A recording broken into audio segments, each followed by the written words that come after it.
Diz o texto assim, 1:8 de João. Jesus, entretanto, foi para o Monte das Oliveiras de madrugada. De madrugada voltou novamente para o templo, e todo o povo ia ter com ele, e assentado os ensinava. Os escribas e fariseus trouxeram à sua presença uma mulher surpreendida em adultério, e fazendo-a ficar de pé no meio de todos, disseram a Jesus: Mestre, essa mulher foi apanhada em flagrante adultério, e na lei nos mandou Moisés que tais mulheres sejam apedrejadas. Tu, pois, que dizes? Isto dizia ele, tentando para terem de que o acusar. Mas Jesus, inclinando-se, escrevia na terra com um dedo. Como insistisse na pergunta, Jesus levantou e lhes disse: aquele que dentre vós estiver sem pecado, seja o primeiro que lhe atire a pedra. E tornando a inclinar-se, continuou a escrever no chão. Mas ouvindo eles essa resposta, e acusados pela própria consciência, foram se retirando um por um, a começar pelos mais velhos, até aos últimos, ficando só Jesus e a mulher no meio aonde estava, em pé. Erguendo-se Jesus e não vendo mais ninguém, além da mulher, perguntou-lhe: mulher, onde estão os teus acusadores? Ninguém te condenou? Respondeu ela: ninguém, Senhor. Então Jesus lhe disse: nem eu tampouco te condeno. Vai e não peques mais. Pode fechar a sua Bíblia. A primeira coisa que eu queria notificar a respeito desse texto, para o sermão desta noite, é que, se você perceber, você consegue entender aqui que esses homens que traz essa mulher até Jesus, eles eram representantes da fé naquele momento. Eles eram escribas e fariseus. E nós já compreendemos isso aqui nos estudos bíblicos, que para ser um escriba e um fariseu, eles não eram qualquer um. Eles tinham gabarito, eles tinham pedigree, eles tinham autoridade para ser isso, para manipular e para julgar acontecimentos no meio do povo. A questão é que eles encontraram uma mulher em adultério.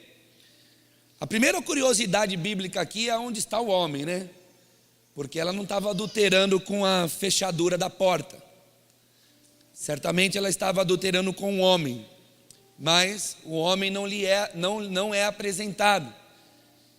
E eles vão até Jesus com ela, colocam ela de pé, né, no centro das atenções, e questionam Jesus a respeito do que se deveria fazer com ela, inclusive notificando o que estava escrito na lei e como essa mulher deveria ser tratada. E nós já sabemos o texto: ela deveria ser apedrejada. O fato aqui não é tanto esse, o fato aqui é por qual motivo eles estavam fazendo isso com essa mulher. Diz a Bíblia que eles estavam fazendo isso para tentar a Jesus e fazer Jesus responder alguma coisa fora daquilo que eles queriam ouvir, ou fora daquilo que a grande maioria das pessoas entendiam como correto, e a partir daí acusar a Jesus pelo que Jesus havia respondido. E eu estava lendo esse texto por esses dias e com muita vontade de falar ele aqui na ceia hoje. Por quê? Porque esses primeiros versos, essa primeira explicação que acabei de dar, mostra pessoas que têm gabarito, pessoas que têm pedigree, mas pessoas que estavam com o coração totalmente dominado de maldade, totalmente dominado por sentimentos pecaminosos, humanos e extremamente obscuros. Veja bem, eu quero pegar alguém em sua própria palavra. Para isso eu aproveito um momento de pegar uma mulher dentro de uma situação de erro, pego essa mulher e uso ela de ferramenta para levar ela em público, manter ela de pé no meio de uma roda, no meio de um lugar onde as pessoas estavam vendo ela de pé. Notifico o seu erro para que todo mundo escute, e eu faço tudo isso com essa mulher somente para, de alguma forma, cumprir um desejo de pegar alguém, de surpreender alguém que não era essa mulher. E eu estava vendo esse texto e percebendo, a partir dos nossos estudos, a partir de todas as sextas-feiras que a gente aprende, a partir de todos esses anos de leitura bíblica, percebendo que a forma como esses homens foram contrariados por Jesus fez com que eles, mesmo com todo o conhecimento que tinham, permitissem que os seus corações fossem tomados de sentimentos muito ruins, a ponto de fazer isso que eu acabei de explicar a vocês. Pegar uma mulher e levar ela no meio e dizer para todo mundo o que estava acontecendo, gritar para todo mundo o que está acontecendo, jogá-la no meio do público, explicar o que ela estava fazendo, somente com a intenção de pegar a Jesus. Eu fiquei olhando para esse momento e gostaria de, nesse momento, abrir um parênteses e falar sobre o primeiro ensinamento da mensagem desta noite. Irmãos, todo homem, não importa que pedigree e que tipo de intelecto ele tenha, não importa se ele já tenha passado anos dentro de uma igreja, dentro de um contexto religioso, não importa o que ele pode ter feito a fim de edificar a sua vida religiosa, se ele não tomar cuidado, se ele não se policiar, ele pode ser surpreendido por um preenchimento de maldade em seu coração. A maldade pode entrar no coração de uma pessoa que está há anos dentro de um ambiente religioso. Nós estamos estudando Isaías. O que Deus está falando através de Isaías ao povo de Israel? Vocês são maus, vocês não fazem justiça, a justiça de vocês se permitem corromper, vocês julgam coisas, os casos que te pagam. Vocês estão parecendo o Brasil lá no século 21, ainda não aconteceu, mas ele poderia ter dito. A corrupção domina vocês, e vocês estão dentro do meu povo, vocês são o meu povo, e muitos de vocês são líderes dele. E eu estava olhando esse texto e percebendo o grau de maldade que entrou dentro do coração desses caras, a ponto de não conseguir perceber o tamanho de seu investimento contra Jesus, para fazer ele de alguma forma cair numa cilada e eles poderem matar ele. Pegaram uma mulher que não tinha nada a ver com o contexto que eles estavam querendo, porque o que eles queriam era pegar a Jesus. Mas eles então tomam o caso da mulher e levam a mulher a público, só para que de alguma forma Jesus venha errar. E eu estava vendo esse texto e estava falando: meu Deus, como é possível o coração do ser humano ser inundado de maldade? E a que ponto e até que ponto o ser humano é capaz de ir para saciar o seu gosto de sangue? Até que ponto o ser humano é capaz de ir para saciar a sua vontade de ver aquele que lhe afronta ou aquele que lhe contraria caído, morto? Porque eles pegaram a mulher, levaram ela até em público, chamaram Jesus, colocaram ela de pé, no meio de algumas pessoas, não era só 2 ou 3, devia ter mais. Expuseram o seu erro, o seu pecado, todos com as pedras nas mãos, mas o problema deles não era a mulher. O problema deles era conseguir de alguma forma pegar a Jesus. Eu estava olhando esse texto e falando, meu Deus do céu, como a gente precisa se cuidar. Como a gente precisa se cuidar, mesmo sendo a igreja, mesmo sendo chamado de igreja, como a gente precisa se cuidar. Porque quando Satanás consegue pôr maldade no coração do homem, ele é capaz de fazer atrocidades. Ele é capaz de pegar alguém, expor, colocar em público, falar do mal dela, até iriam matar ela, só para que de alguma forma Jesus caísse em sua cilada. Se você ler o texto, você vai perceber que o problema deles nesse texto aqui não é ela era um problema em loco, porque isso era o que a lei mandava eles fazerem. Eles não deveriam ter feito isso só com uma, mas nesse caso aqui, o problema não era ela. Nesse caso aqui, o problema era Jesus. Nesse caso aqui, o problema era o Senhor Jesus. E eles pegam ela, levam ela em público, expõem o mal dela, o erro dela, somente para pegar a Jesus. A primeira lição dessa noite é isso. Sabe, eu lendo esse texto, eu disse, meu Deus, isso somos nós. Nós estamos nessa trincheira, nós estamos nessa guerra. Eu percebo como pastor de igreja, eu percebo como membro da igreja há 20 anos, não é tão pouco tempo assim. Eu percebo quanto o ser humano, mesmo estando dentro da igreja, é capaz de ser alvejado com maldade, a ponto de fazer coisas que nós duvidamos, a ponto de manipular coisas, a ponto de expor a vida dos outros, a ponto de expor erro de alguém, a ponto de, para manter o seu ego, para manter a sua moral, para manter a sua palavra, expõe aquilo que era uma particularidade. A gente está vendo muito isso acontecer. A gente está vendo isso acontecer. E sabe o que nós temos que fazer, irmãos? Nós temos que tomar cuidado. Nós temos que tomar muito cuidado, porque esses homens representavam Deus. E você sabe por que a igreja tem sido tão pichada nos nossos dias? Exatamente por isso. Porque a igreja, pessoas que estão na igreja como Isaías disse, vocês são ritualistas, vocês cumprem um ritual. Vocês conhecem a lei, conhecem a palavra, estão sentados na igreja, cantam louvores, até choram.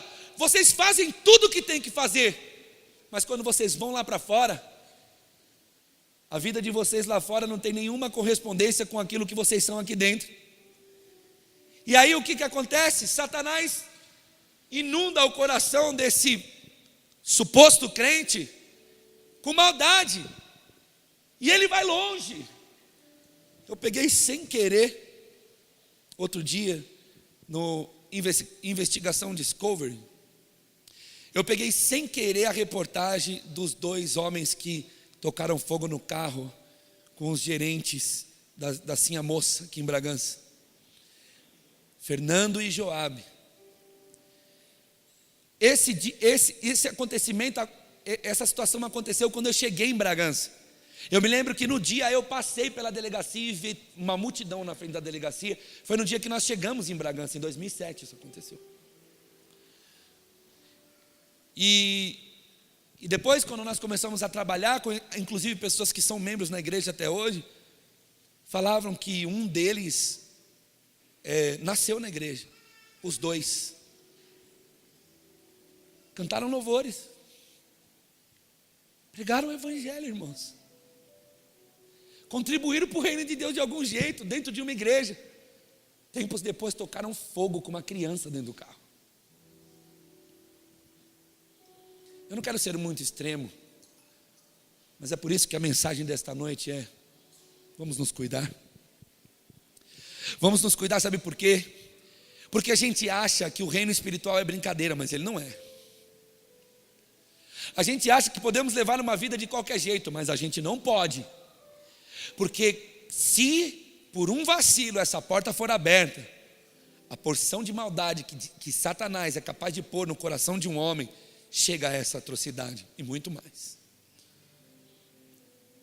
Eu me lembro de uma reportagem de um deles dizendo assim: pode me matar, eu sou um monstro, eu não sei no que eu me transformei. Agora você imagina a cabeça dele lembrando de momentos como esse que nós estamos aqui. Imagina ele se lembrando que um dia ele cantou no coral. Imagina ele se lembrando que o filho dele tocava na orquestra. Imagina ele se lembrando do tempo, dos momentos que ele passou dentro de uma igreja. Mas por que entrou tanta maldade? Talvez por contrariar ele. Talvez por alguma coisa que ele não gostou. Talvez por algum entendimento que não foi falado direito com ele. Ele se frustrou com a igreja, saiu. E o que Satanás fez? Pôs dentro do coração dele uma maldade que foi capaz de fazer ele tocar fogo no carro com pessoas vivas dentro. Pessoas que supostamente nós chamaríamos de irmãos. Pessoas que cumprimentaram os outros com a paz de Jesus Cristo. Vocês têm noção disso? Pessoas que cantaram: minha vida seja assim, consagrado a ti, Senhor. Pessoas que estiveram no meio de nós. Eu falava ontem com o irmão Miqueias, que está vindo aqui agora. Uma das coisas mais difíceis que tem para um evangelista de presídio é olhar para um pavilhão e falar assim: quantos de vocês já estiveram dentro de uma igreja? E mais de 200 dentro de um grupo de 300 levantaram a mão e dizer: eu já tive. E o que está acontecendo aqui? O que está acontecendo aqui é que os caras estão tão contrariados, que a maldade entra no coração deles. E eles, para pegar Jesus no pulo, eles pegam a situação de uma mulher e expõem ela. Em nome de Jesus, irmão. Cuide-se. Cuide do vosso coração. Cuide da tua vida. Você não está em um campo de brincadeira. Isso aqui não é um playground. Isso aqui é sério. É muito sério. Não é brincadeira. A segunda questão que eu gostaria de falar, aplicando esse texto, é que tem pessoas que são os que perderam a linha, perderam a estribeira, perderam o caminho, perderam a mão. É assim que fala quando alguém perde um molho, né? Perde um bolo. Ixi, perdi a mão. Perderam a mão da vida e foram capazes de fazer coisas. Mas eu também quero falar sobre quem é usado em uma situação como essa. Porque eu comecei a me colocar no lugar dela e perceber que existem muitas pessoas que estão dentro de situação que não tem nada a ver com ela. Estão vivendo uma situação que a situação ali não era ela. O objetivo desses homens não era ela. Se fosse ela, eles já tinham matado no lugar onde eles pegaram. E eu fiquei me colocando no lugar dela, de pé, no meio de uma roda, ouvindo as pessoas falarem sobre seu mal, sobre o seu pecado em público. Um monte de gente com pedra nas mãos. E qualquer semelhança é mera coincidência pelo que nós estamos vivendo no Brasil. Olha, irmão, eu nunca vi povo para gostar de sangue igual o nosso povo. Eu nunca vi povo para gostar de ver gente cair e se arrebentar igual o nosso. Nunca vi, irmã. Primeira vez aqui? Primeira vez aqui? Seja bem-vinda. Eu nunca vi. Olha, a gente, todos esses anos na igreja, a gente olha e fica, às vezes me pergunto por que se faz tanto burburinho em cima da vida de uma pessoa que comete um erro. Parece que a igreja fica esperando alguém errar. Essa espera é tão tenebrosa, que às vezes a pessoa nem erra, parece um erro, as pessoas já tomam como erro e senta a madeira. Expõe para todo mundo ouvir, todo mundo pega a pedra e fica esperando o momento para apedrejar sem nenhum tipo de compaixão.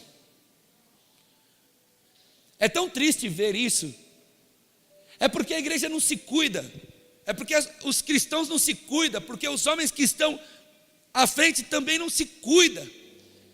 É porque nós precisamos ouvir a palavra e nos cuidar. Meu irmão, quando você pegar alguém em flagrante adultério, não pega na pedra, irmão. Sabe, eu não entendo por que é que a igreja tem tanto prazer em expor os erros. Parece que a gente vive pautado nos erros. Eu estou falando de mim. Parece que a gente vive pautado nos erros, que a gente quer que as pessoas errem, para que depois que elas errarem a gente possa falar, está vendo? Está vendo? Olha o que está acontecendo, está vendo? E essa mulher, ela estava naquela situação, com os homens com as pedras nas mãos, o homem que adulterou com ela não estava, ela estava vendo que eles queriam a resposta de Jesus para cumprir um negócio que já estava falado, porque até a presente data ela deveria ser apedrejada, isso era uma verdade da lei da época. Eles não apedrejam, eles não matam e nem deixam ela embora. Eles querem ficar ali mastigando uma outra situação, usando a questão dela. E eu me perguntei quantas pessoas estarão na igreja. Eu falei isso, Senhor, quantas pessoas vão estar na igreja essa noite que estão assim? Não é nem morta e nem liberada. Está no meio do negócio, sendo mastigada. E a gente, quando está nessa situação, a gente se pergunta, por que não mata logo? Mata logo, já põe logo para fora, assim a gente, assim já resolve a situação, ou então me libera dessa situação. Mas parece que o ser humano, quando o diabo põe maldade no coração dele, o ser humano não quer nem matar e nem liberar, ele quer mastigar, ele quer expor, ele quer judiar, sabe? Ele quer pirraçar, ele quer ir atrás dos ideais dele. Eles não estavam nem aí com ela. O problema deles era pegar Jesus em uma situação para fazer de Jesus então um cara morto. Mas usam ela. E eu fiquei imaginando ela no meio de tudo isso, percebendo que tinha alguma coisa estranha nesse julgamento. Eles não atiravam pedra e também não liberavam. Eu fiquei me perguntando, será que ela entendeu? Será que ela percebeu que eles não estavam nem aí com ela?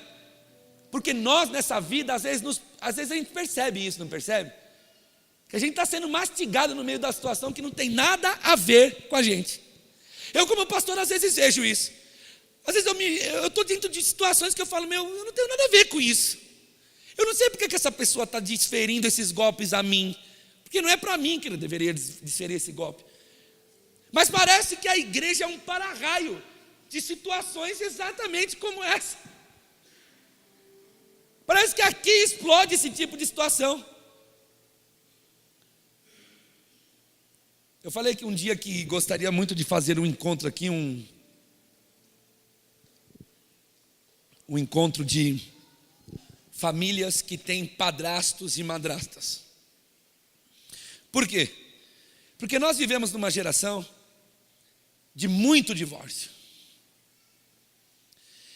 Só que todo mundo que se divorcia não quer ficar sozinho. Aí arruma um outro companheiro. Porque é isso que esse mundão aí fala. Não deu certo seu casamento, Alex? Separa, não tem problema. E aí arruma outro onde vai dar certo. Só que nesse arrumar outro, tem filhos. Aí a irmã, a pessoa, a mulher, tem 2 filhos e arruma outro. coloca outro dentro de casa com os 2 filhos. Só que sabe qual é o quadro? O quadro é que o homem quer a mulher, mas não quer os filhos. E sabe que existe uma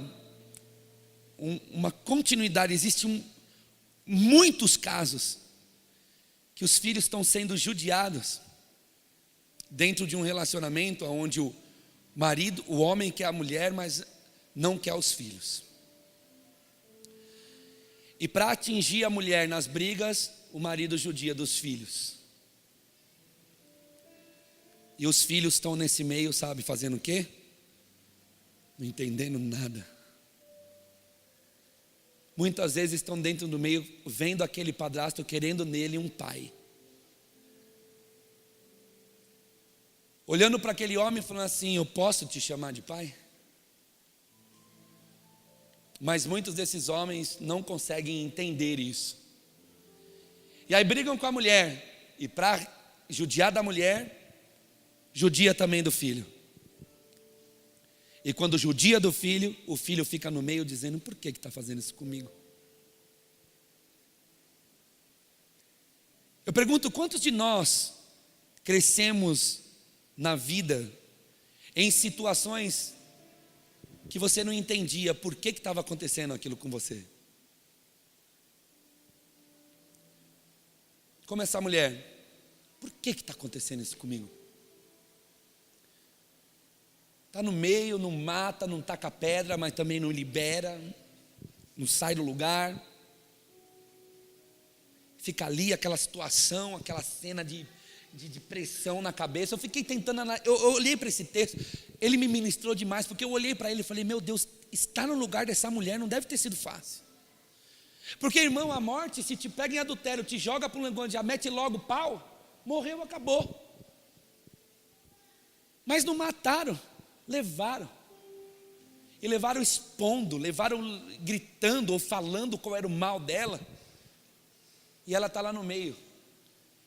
Vamos olhar para Jesus agora, quando eles perguntam para Jesus o que deve ser feito com ela, esperando que Jesus falasse alguma coisa que eles pudessem matar e chegar no alvo deles. O alvo deles não era ela. Eles até disseram: olha, a lei manda a gente apedrejar, mas ele, o que o Senhor fala, já que o Senhor é mestre? E o nosso Senhor veio para trazer o seu reino. E as leis do seu reino não são as leis deste mundo. E é por isso que a gente está aqui, irmãos. Nós somos representantes de uma lei que contraria as estatísticas e leis deste mundo. Porque quando eles perguntam para Jesus, dentro dessa situação que eu tentei expor, não sei se consegui, mas depois você vê o texto e veja que o interesse deles era Jesus e não ela. Ela era só o fantoche da situação. Além de ela estar em adultério, o que não deveria ser bom para ela, porque ninguém comete adultério achando alegre. Como eu digo que ninguém usa droga querendo ser drogado. Como eu digo que ninguém enche a cara de pinga querendo ser bêbado. Todo mundo que tem um problema em sua vida sabe que tem, e com certeza ela sabia. Pegam ela, jogam ela no povo, expõem a situação dela, só para pegar Jesus. Quando eles perguntam para Jesus: e aí, o que o Senhor fala? Então o Senhor vai colocar a sua lei. Então Jesus vai mostrar para que ele veio. Então nesse momento o nosso Cristo vai mostrar para eles qual é o motivo de ele estar sobre a face da terra. E a resposta dele é simplesmente magnífica, única. Ninguém poderia responder o que ele respondeu. Eu amo gritar isso quando o louvor está acontecendo. Obrigado, Senhor Jesus, porque o Senhor fez o que ninguém podia fazer. Não tinha ninguém que podia fazer o que ele fez. Eu acredito que naquele momento não tinha ninguém que era capaz de responder o que ele respondeu. E a resposta dele, na verdade, foi uma pergunta àqueles que perderam a mão da vida de fé, aqueles que perderam o tempo, aqueles que perderam a sincronia da fé, e agora estão tentando usar uma mulher para pegar ele, e não só pegar ele, mas também de alguma forma matar ela, e ela está no meio dessa história, assistindo toda essa situação, não entendendo para onde vai, como muitos de nós estamos aqui hoje, sem entender. Por que isso está acontecendo? Estou no meio dessa situação, meu Deus do céu. Por quê? Porque aqui, mete pedra logo, mata, assim acaba. Ou me libera, deixe-me voltar para a minha vida, por favor.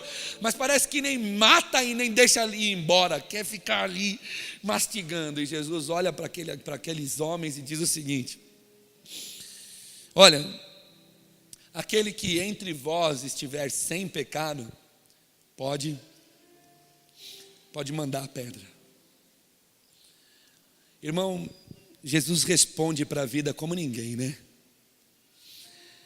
Eu não sei por que os seres humanos ficam nos nossos dias esperando respostas de Jesus tão mirabolosas, tão potentosas, É por isso que as pessoas ficam atrás de homens no nosso dia, porque acham que Deus está revelado nas coisas gigantescas e poderosas. Irmão, Deus está revelado nas frases simples. Quem não tiver pecado pode fazer o seguinte: pode matar. Atira a pedra. Se você não estiver sem pecado, atira a pedra.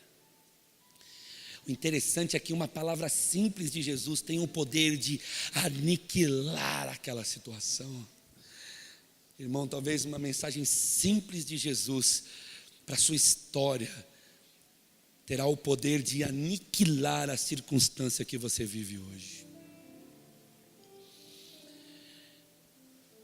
Talvez uma palavra apenas da graça de Jesus é capaz de se revelar, de revelar àquela pessoa que você ama, é capaz de revelar a ela o reino de Deus. Uma simples palavra: quem não tiver pecado pode atirar a pedra. Aquela situação toda se desmonta. Isso é o reino de Deus em Jesus. Uma palavra, e a situação maldosa do mundo simplesmente se desmonta.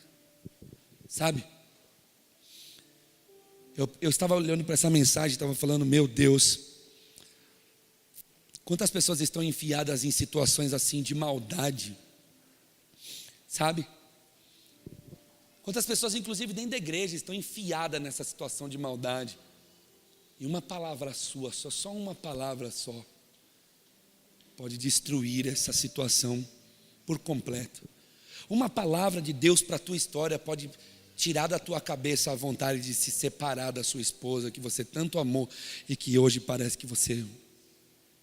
Uma mensagem só na sua história pode fazer você parar de ficar tentando enxergar defeito aqui, para ir embora e dizer: está vendo, na igreja é só defeito. Até essa igreja, que todo mundo fala que é saudável, tem defeito, e eu não estou afim de igreja. Uma mensagem só pode fazer de alguma forma você entender o que Jesus veio fazer. Olha, quem não tiver pecado pode atirar a pedra. A mulher continua no mesmo cenário. Jesus se abaixa, continua escrevendo no chão, o que a gente não sabe, né? Tem algumas pessoas que chutaram que Jesus estava escrevendo os pecados dos homens. Nós não podemos falar isso, mas que seria bacana, seria, né, irmão? Mas aí a história conta que os homens começaram a se retirar, um a um. Só que diz que a partir dos mais velhos. E aqui está um outro ensinamento da mensagem dessa noite. Sabe? Quando a gente é novo, irmão, a gente é desacreditado. Eu creio que é por isso que o Senhor nos ensina a respeitar os mais velhos. E seria maravilhoso se nós pudéssemos aprender com esse texto. Porque quem se retira primeiro são os mais velhos. Eu fiquei olhando para esse texto e falei assim: meu Deus, até lá os meninos da história estão falando assim: não, tem que apedrejar, não, tem que meter pedra. E os mais velhos da história, sábios, diz a Bíblia que, pressionado pela sua própria consciência, vão saindo dos mais velhos até os mais novos. O que quer dizer isso? Que os mais novos pagaram para ver, os mais novos não iriam tomar a decisão de ir embora se os mais velhos não tivessem tomado a decisão de sair. Quando os mais novos viram os mais velhos se retirando, o chão deles começou a se desmoronar, e eu creio que no último mais velho que saiu, aí o mais novo começou a dizer, bom, acho que então é melhor a gente se retirar também. E aqui está um grande ensinamento, qual? Irmãos, e principalmente aos mais novos, tomem cuidado com o que você acredita piamente. Pode ser que você ainda não tenha experiência o bastante para tomar decisões na sua vida. Pode ser que você não tenha experiência o bastante. Olha, veja o que os mais velhos estão fazendo, veja o que os mais velhos estão falando, veja o que os mais velhos estão fazendo. Sabe por quê? Porque nós estamos vivendo tempos de mais novos que estão pagando para ver até a morte. E é por isso que ministerialmente, eu falo muito isso aqui no ministério. Falo, irmãos, olha aqui, nós não vamos caminhar segundo a pressão das pessoas. Porque as pessoas chegam na igreja, já querem logo sair trabalhando, já querem logo acontecer e dizer, ei, sente aí. Respeite as pessoas que estão aqui há mais de 10 anos. Veja primeiro o que está acontecendo. Olha qual é a passada. Ouve qual é o som da voz. Ouve o tom da voz. Ouve os cânticos. Perceba como funciona. Olha para tudo. Perceba tudo. E depois, quando você tiver experiência o bastante, então aí a gente vai conversar. E o que nós estamos vendo? Uma igreja cometer um erro muito triste. Estão pegando pessoas novas, estão simplesmente colocando elas em postos de lideranças. Estão fazendo pessoas que nunca casaram liderar casais. Estão fazendo pessoas que nunca pregaram pregar para a igreja. Estão fazendo crianças, inclusive, eu ia falar isso na sexta-feira, usando Manassésio como exemplo de um rei. O que está acontecendo, Ju? Isso é loucura. A criança pode ser líder de célula. Por quê? Porque Manassés ascendeu ao reino com 8 anos, 12 anos. E foi só o pior rei que Israel já teve em toda a sua história. Só o rei que fez mais atrocidade, que matou filho em holocausto a deuses, que fez coisas absurdas. Sabe, meus irmãos, a gente precisa dar a mão à palmatória, a gente precisa crescer. E sabe que crescer é olhar os mais velhos. Crescer é olhar aqueles que já estão fazendo, é perceber como os que já estão fazendo, olhar para ele. Eu conversei outro dia com um menino, que até passou por aqui um pouquinho na fé dele. Aí nós estávamos juntos, ele estava falando, conversando, eu falei, está congregando aonde? Ele é em determinado lugar. Eu agora encontrei uma igreja que, encontrou? Por que você está feliz lá? Conta para mim. Eu estou pensando, ele vai dizer, porque tem a palavra, tem o evangelho. Não, sabe por quê? Porque eu já passei por 3 igrejas, e as igrejas que eu passei já estavam montadas, então a gente não consegue falar nada, a gente não consegue mudar nada, a gente não consegue palpitar em nada. Agora eu encontrei uma igreja que está começando, e agora sim, agora nós vamos conseguir trabalhar. Olha que situação. Quer dizer, se procura uma igreja que está começando para poder palpitar, para poder falar, para poder exercer. Como é triste isso. Nós deveríamos respeitar as barbas brancas, irmãos, das pessoas que estão na labuta há mais tempo. É como missões. Se você quer fazer missões, vai aos índios. Quem sabe responder qual é o primeiro ingrediente de uma missão na Amazônia, a não ser os que já vão lá. Qual é o primeiro ingrediente para fazer missão na Amazônia? Alguém aqui sabe gritar? O medo. Porque se você não tiver medo, você vai morrer na boca de um jacaré. Você vai ser comido por uma sucuri do tamanho de da grossura de um botijão de gás. Você tem que ter medo da mata.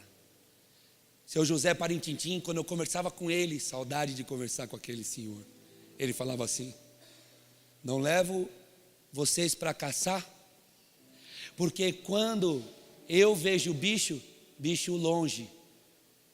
Quando você vê bicho, bicho em cima.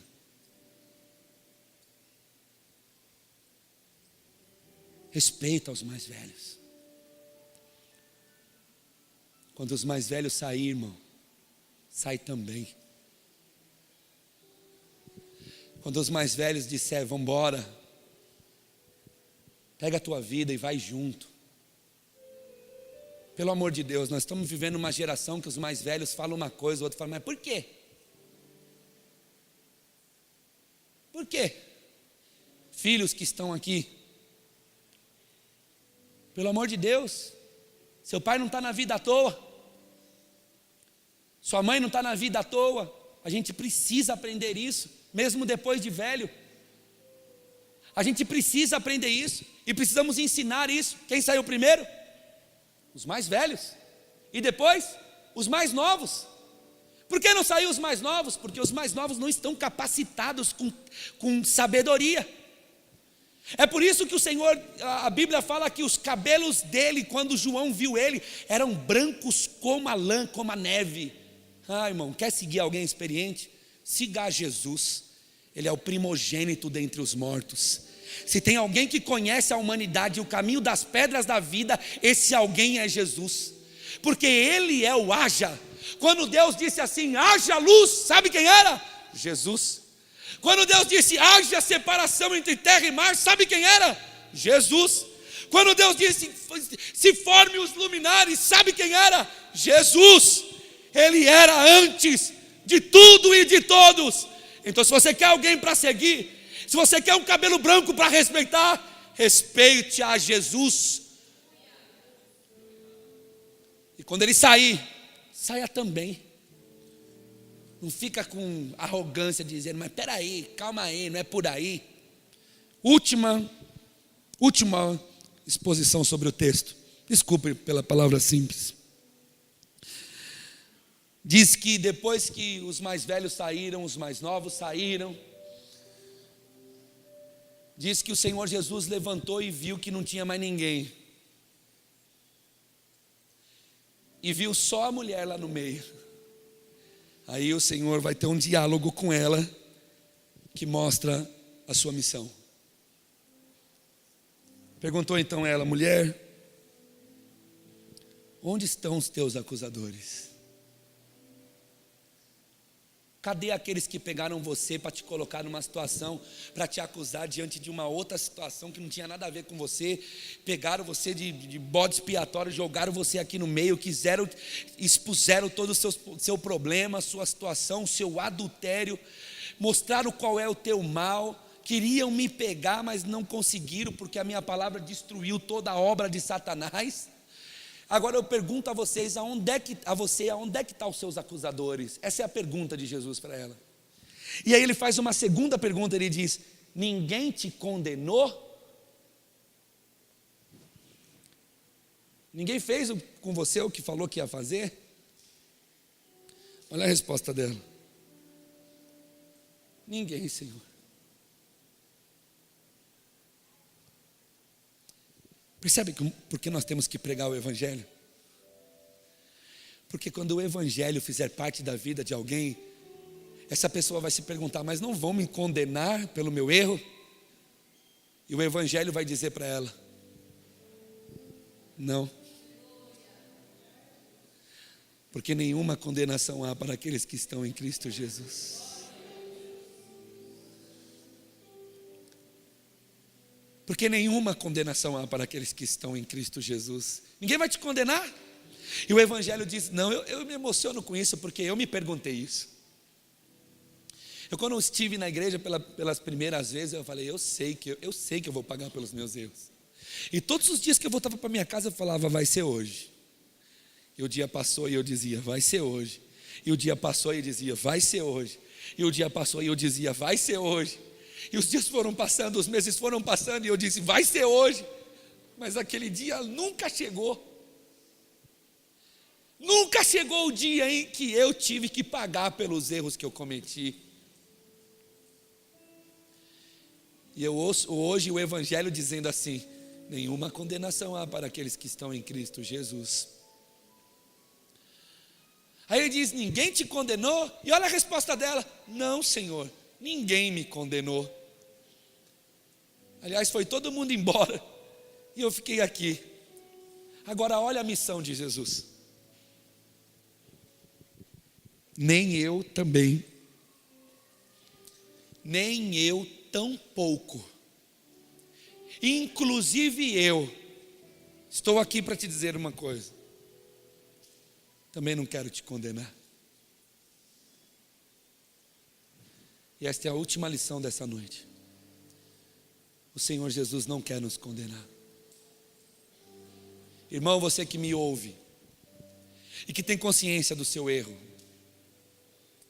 sabe de uma coisa? Jesus não quer te condenar. Ele mesmo disse: eu não vim para condenar o mundo, eu vim para salvar. Onde estão os teus acusadores, mulher? Não tem mais. E alguém te condenou? Não, nem eu também te condeno. Eu fiquei com essa frase estourando na minha cabeça, nem eu. E eu quero repetir ela aqui para vocês: nem eu também te condeno. Essa é a missão de Jesus quando veio para a face da terra. Foi para salvar, foi para perdoar pecado, foi para perdoar erros, foi para perdoar pessoas que estavam, segundo a lei, condenadas. Você tem noção disso? Você que estava sendo exposto, o Senhor não quer te condenar.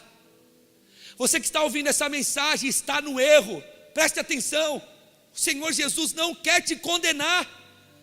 A morte dele não foi para te condenar, a morte dele foi para te salvar. A morte dele foi para te perdoar, não foi para te jogar no inferno, foi para te jogar no reino de Deus. A morte do Senhor Jesus não foi para que a humanidade fosse condenada, foi para que a humanidade fosse salva. Prego esta noite anunciando o Evangelho de Jesus Cristo. Jesus morreu naquela cruz para dizer a todos quantos viessem nele, até ele, o seguinte: onde estão os teus acusadores? E você responder: não tenho. Ninguém te condenou? Não, nem eu também estou aqui para te condenar. Eu quero que você ouça essa voz: eu não estou aqui para te condenar. Eu não estou aqui para te condenar. Eu estou aqui para te perdoar. O seu pecado tem perdão. O seu adultério tem perdão. O seu erro tem perdão. Existe perdão pelo sangue de Jesus Cristo. Você que está aqui essa noite, irmão Medeiros, a minha vida nunca mais vai ser a mesma a partir de hoje de manhã. Nunca mais. Sua também não. Cara, quando eu vi vocês serem batizados, mas quando eu vi o Medeiros falar assim durante o batismo: Jesus perdoa os meus pecados, naquele momento eu disse assim: está doendo. Está doendo, irmão. Não tem sido fácil viver sem dinheiro. Tem sido dias de angústia. Muitas vezes está aqui em estudo bíblico com 10 pessoas. Está doendo. Eu não sei o que fazer com os adolescentes. Eu não sei o que fazer com os jovens. Eu não sei o que fazer mais para incentivar a igreja a estudar a palavra. Eu não sei mais o que fazer. Eu não vou pedir dinheiro para vocês. Eu não estou aqui para pedir dinheiro para os outros. Eu não sou um vagabundo, ladrão. Eu não vou ministrar mensagens que você vai ser rico para que você seja um dizimista fiel. Está doendo.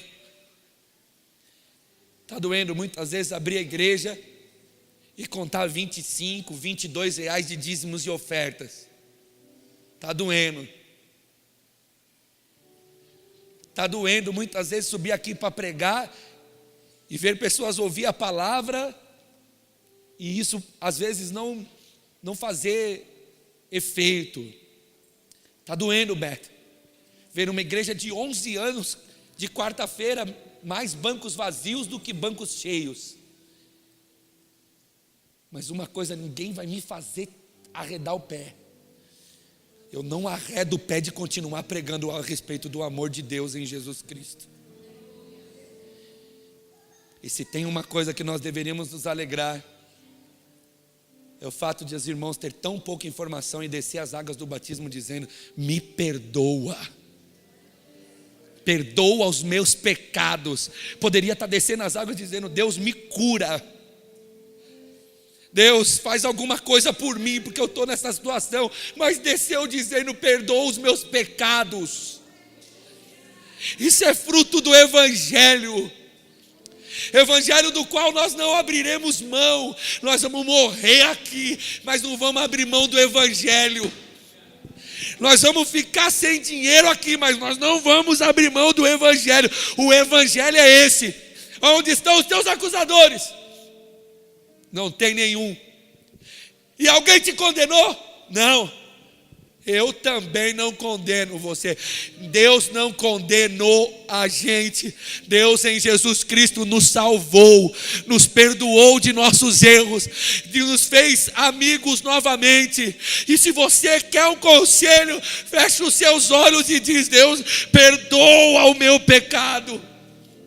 Porque essa lição é que a igreja deveria estar ensinando no século 21. Perdoa o meu pecado, Senhor Jesus. Perdoa o meu pecado, Senhor Jesus. Perdoe o nosso pecado. Vai, irmão, perdoe o meu pecado. Perdoe o meu erro. Perdoe a minha falha. O Evangelho faz o ser humano compreender que é errado.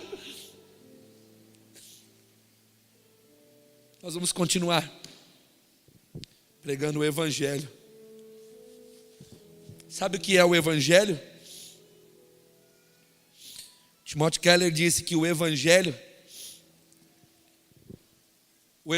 não é dizer que alguém foi curado. Alguém ter sido curado é resultado do Evangelho. O Evangelho não é dizer que alguém é bem sucedido. Talvez ele seja bem sucedido pelo resultado, é resultado do Evangelho. O Evangelho é a mensagem que diz: você é pecador, você é inimigo de Deus pelos seus pecados, e Cristo Jesus veio para receber a ira no seu lugar.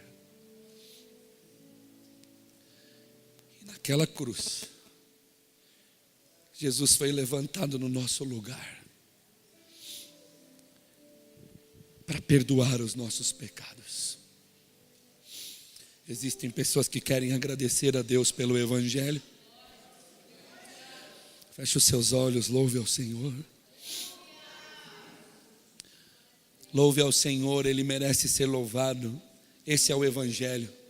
Esse é o Evangelho que vai inundar a tua alma, inundar o teu ser. Ei, cadê os teus acusadores? Não tem ninguém? Nem ele vai te acusar. Vai, segue a vida. Segue a vida e não faz mais. Segue a vida. Eu sinto o Senhor nos convidando para o perdão. Se você está essa noite aqui, o Senhor quer te perdoar. O Senhor quer perdoar o teu pecado em nome de Jesus. Seja corajoso. Diga a Ele: Deus, eu estou errando, eu preciso de perdão. Faça como o nosso irmão que desceu as águas gritando: perdoe os meus pecados, Jesus.